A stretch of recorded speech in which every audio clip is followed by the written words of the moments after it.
திமுக எம்பியான ஆராசா இந்துக்களுக்கு எதிராகவும் இந்து மத நம்பிக்கைகளை புண்படுத்தும் விதமாகவும் அவ்வப்போது பேசி சர்ச்சையை ஏற்படுத்துவதை வழக்கமாக கொண்டவர். சிலருக்கு ஏதாவது ஒரு வகையில் மீடியாக்களில் பெயர் அடிபட வேண்டும் என்கிற வியாதி இருக்கும். இந்த கியூவில் முதலில் நிற்பவர் ஆராசா. ஹிந்துவாக இருக்கும் வரை நீ தீண்டத்தகாதவன், எத்தனை பேர் விபச்சாரியின் மகனாக இருக்க விரும்புகிறீர்கள் போன்ற பல காதில் கேட்க முடியாத அளவுக்கு ஹிந்து மதத்திற்கு எதிராக கருத்துக்களை கூறி வருபவர்தான் இந்த ஆராசா. இந்த வகையில் தற்போது மீண்டும் ஒரு சர்ச்சை கருத்தை பேசி ஹிந்துக்களின் கோபத்திற்கு ஆளாகி இருக்கிறார் இந்த ஆராசா. நீலகிரி மாவட்டம் ஊட்டியில் திமுக மாணவர் அணி செயலாளர்கள் மற்றும் துணை செயலாளர்களின் ஆலோசனை கூட்டத்தில் பங்கேற்ற ஆராசா பேசியதாவது: கடவுள் தேவைப்படுவோர் வைத்துக் கொள்ளலாம், சாமி கும்பிட வேண்டாம் என்று சொல்லவில்லை. ஆனால் நீங்களும் பொட்டு வைத்து சங்கியும் பொட்டு வைக்கும் போது, நீங்களும் கையில் கயிறு கட்டி சங்கியும் கையில் கயிறு கட்டும் போது எவன் சங்கி எவன் திமுக காரன் என்ற வித்தியாசம் தெரியாது.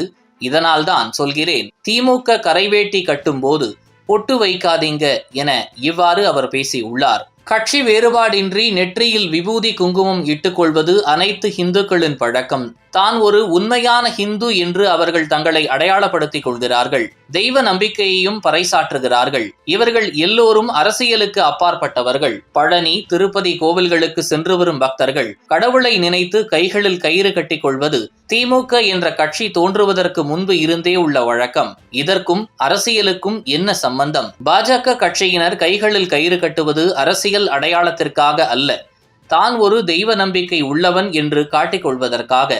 இதை புரிந்து கொள்ளாத ராசா தமிழகத்தில் உள்ள ஹிந்துக்கள் நேற்று கயிறு வாங்கி இன்று கையில் கட்டிக்கொள்வதாக நினைத்து கொண்டு வாய்க்கு வந்ததை பேசியிருக்கிறார். இந்நிலையில் திமுக கரைவேட்டி கட்டினால் ஹிந்து என்ற அடையாளத்தை தூக்கி எறிய வேண்டும் என்பது போல ஆராசா பேசியது திமுகவினருக்கே அதிர்ச்சியை ஏற்படுத்தியுள்ளது. திமுக தலைவரும் முதல்வருமான ஸ்டாலினின் மனைவி துர்கா கோவில் கோவிலாக சென்று வருகிறாரே, அவர் திமுக அனுதாபி இல்லையா?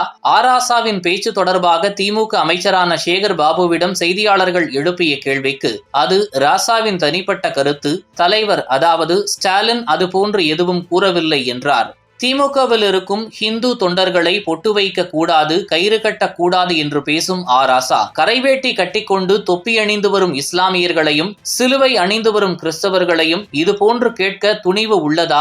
இந்த தொண்டர்களை இளிச்சவாயர்களாக நினைக்கும் திமுகவில் ஹிந்துக்கள் இருக்கலாமா? அந்த கட்சிக்கு ஓட்டு போடலாமா என்று சிந்தனை செய்ய வேண்டும். தேர்தல் நேரத்தில் 90 விழுக்காடு இந்துக்கள் இருக்கக்கூடிய கட்சி திமுக என்று பேசிய ஸ்டாலின், மேடைக்கு மேடை வேல் வாங்கிய ஸ்டாலின் இன்று இந்துக்களை கொச்சைப்படுத்திய ஆராசா மீது நடவடிக்கை எடுப்பாரா என்ற கேள்விகளை தற்போது இந்துக்கள் மத்தியில் எழுந்துள்ளது. இதுபோன்று முக்கிய நிகழ்வுகள், அரசியல் தகவல்களை ஆழமாகவும் மாறுபட்ட கோணத்திலும் அறிந்து கொள்ள மறக்காமல் உங்கள் IND தமிழ் 24x7 பக்கத்தை பின்பற்றிக் கொள்ளவும்.